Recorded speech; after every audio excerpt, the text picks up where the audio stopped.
জড়ো হলো আকাশে, অঝরে নামবে বুঝি শ্রাবণের ঝরায়।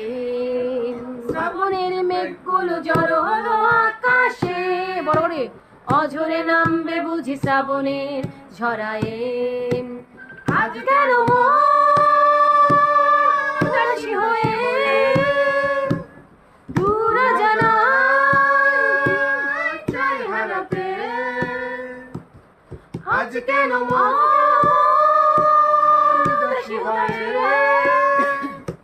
দূর জানায় চাই হারাতে। শ্রাবণের মেঘগুলো জড়ো হলো আকাশে, অঝরে নামবে বুঝি শ্রাবণের ঝরায়। কবিতার বই সব খুলেছে, ইমেল হাওয়ায় মন ভিজেছে, জানালা